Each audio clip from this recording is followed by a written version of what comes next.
इस मामले को संज्ञान में ले, हमने पहले भी उठाया है हमारे लोगों ने कि हमारे को जो उल्टा धमकाया जा रहा है, अगर हम इनके काली करतूतें उजागर कर रहे हैं तो उसके लिए शर्मिंदा होने के बजाय शर्मिंदा हो, उल्टा हम लोगों को धमका रहे हैं। दूसरी बात मेरी ये है, जो अभी पहले भी कहा कि ग्रीन पाउंटा क्लीन पाउंटा के यहाँ जो संयोजक है वो यहाँ तो ग्रीन और क्लीन की बात कर रहे हैं, वहाँ पूरी बेल्ट ग्रीन को उधेड़ दिए हैं। मैं उनको चुनौती देता हूँ कि आपका सबसे पहले उनको चुनौती इसलिए दे रहा हूँ, आप चर्चा में आओ, शालीनता से आप चर्चा करेंगे कि जब से 1985 से आपका लीज पट्टा ग्रांट हुआ है, आपने क्या अपने आप कमाया, क्या हम लोगों को दिया और क्या वे लोग ले गए जिनका पत्ता तक नहीं हिलता। सारे हमारे पास साक्ष्य हैं। अगली पत्रकार वार्ता जब हम करेंगे, हम साक्ष्य के साथ, हमारे पास सारा कुछ है, तथ्य फैक्ट एंड फिगर के साथ हम आएंगे। हमारे पास आज भी बल्कि रिकॉर्ड लेके आए हैं, तुम्हारे पास सब कुछ है, ये भी हमारे पास साक्ष्य है यहाँ रखे हुए। तो मेरा ये तर्क है कि ऐसी क्या वजह 2-2, 3-3 माइन चल रही यहाँ पर क्या चक्कर है। माइन इस वक्त त्रिस्तरीय और चतुस्तरीय जो एंगल में फंसी हुई है, होना क्या चाहिए, ऑनर होने चाहिए थे वहाँ, और नुकसानग्रस्त लोग होने चाहिए थे जिनका राशन नुकसान है। इस वक्त वहाँ दलाल पनपे हुए हैं और जो गुंडे पनपे हुए हैं। जो एक्चुअल में नुकसान हुआ क्या है वहाँ, मतलब जो लोग नुकसानग्रस्त हैं उनके साथ हमेशा भेदभाव किया गया है और उनकी अनदेखी हुई है। दलाल बीच में आए हैं और गुंडे लोग रखे गए। क्यों रखे गए हैं? तानाशाह लोग इसलिए रखे गए हैं ताकि अभी आपके सामने शेर सिंह भाई, ताकि ये अपना मुआवजा ना मांग सके, इसलिए इसको धमकाया जाता है, इसलिए डराया जाता है। ऐसा हमारे साथ सबके साथ हो चुका है, लेकिन अब हम पीछे कतई नहीं हटेंगे। इसलिए हमारी ये प्रमुखता से पत्रकार बंधुओं से माध्यम से हमारी ये गुजारिश है सरकार से, प्रशासन से, जहाँ भी हमारी आवाज़ आपके बदौलत जा सकती है, कि हम बिल्कुल पीछे नहीं हटेंगे। ये मायने मतलब अविलंब तुरंत प्रभाव से बंद हो जानी चाहिए। सारे खतवाड़ गांव को मूलभूत सुविधाओं के साथ 2-2, 3-3 विषय के साथ हम जाने वाले नहीं हैं। हमारे परिवार नहीं पढ़ सकते। वहाँ प्रोटोटन आया, कटाओ कराओ अंतरारे। मेरे पिताजी इन पे गए तब पिताजी ने हाथ जोड़ के किया, आप चलो, मैं फार्म से बहुत उम्मीद रहती है, फार्म का कोई पियन ही चपरासी भी आ जाएगा तभी मैं, कोई कुछ नहीं। पिताजी हारा थका हुआ आदमी लास्ट में कहती मैं शिकायत करूंगा, कि शिकायत तो मदन जी फुलझड़ी की तरह उठ जाती है। ये तो है इनका शब्द, इनका बहुत ही गैर जिम्मेदाराना रवैया है। खतवाड़ का बिल्कुल भी रोजगार नहीं है। खतवाड़ के लोगों को तो लड़ाया जा रहा है इनके द्वारा, ताकि ये मोटी काली कमाई ले जा रहे हैं वहां से।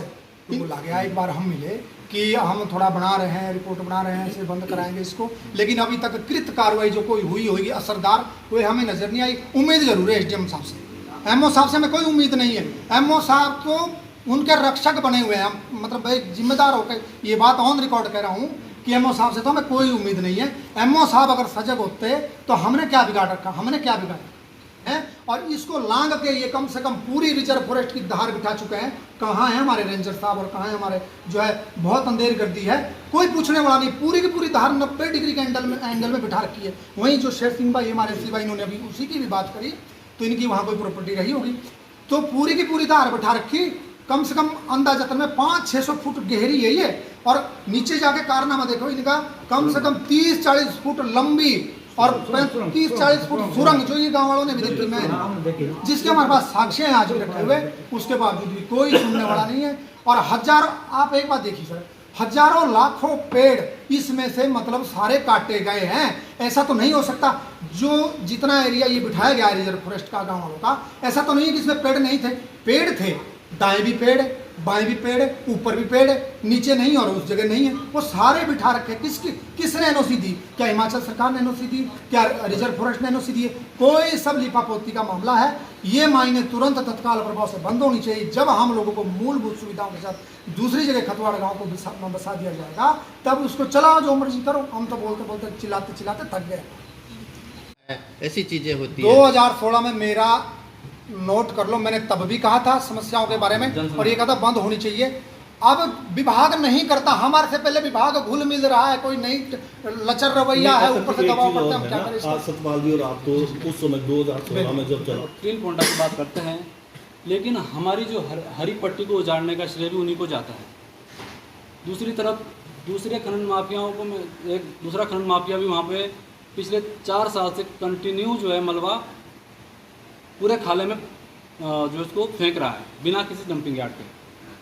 उनने पीछे हमने एक उसकी एप्लीकेशन भी दी थी, शासन प्रशासन तक पहुंचाई थी, उसमें एमओ साहब भी आए थे, बट उनके तुरंत जाने के बाद उन माफियाओं के पाले हुए कुछ गुंडों ने वहाँ पे बहुत एक तरह से उपद्रव मचाया और हमारे इज्जतदार मैन मोजिज आदमी को साथ गाली गलौज की धमकियाँ दी। उन लोगों को भी शिकंजे में कानून के लेना चाहिए। मेरा तो खास करके अभी यही वक्तव्य रहेगा। लोगों का मैं यहाँ स्वागत करता हूँ, धन्यवाद करता हूँ क्या है, और इसी के कारण हमने जो है आप लोगों को यहाँ आने का कष्ट दिया है। खतवाड़ गांव में लगभग 20-25 घर हैं, उनमें से मेरा ख्याल 15-16 घर को जो है बहुत ज़्यादा नुकसान हुआ है, जो कि जिसमें मकान में दरारें आ गई है। एक मकान तो ऐसा है जो बिल्कुल गिर गया है, जो श्री मदन सिंह जी का है। और शासन प्रशासन मौके पे आप लोगों के साथ भी गए थे, तो उनको सारी बातों से अवगत करा दिया था। उन्होंने अपने आप भी देखा था, लेकिन उसके बावजूद भी खनन माफिया वहाँ पर खनन का कार्य कर रहे हैं और निर्भीक हो करके जो है मलबा जो है उसमें खाले में डाल रहे हैं, और जिसका खामियाजा वहाँ खतवाड़ के वासियों को भुगत भी चुके हैं और भी भुगतना पड़ेगा। तो मैं मीडिया से निवेदन करता हूँ कि हमारा जो आवाज़ है उसको बुलंद करें शासन प्रशासन तक, और जो ये खनन का कार्य जो चला हुआ है उसको तुरंत प्रभाव से बंद कर दिया जाए। ये मेरा शासन प्रशासन से भी निवेदन है। धन्यवाद।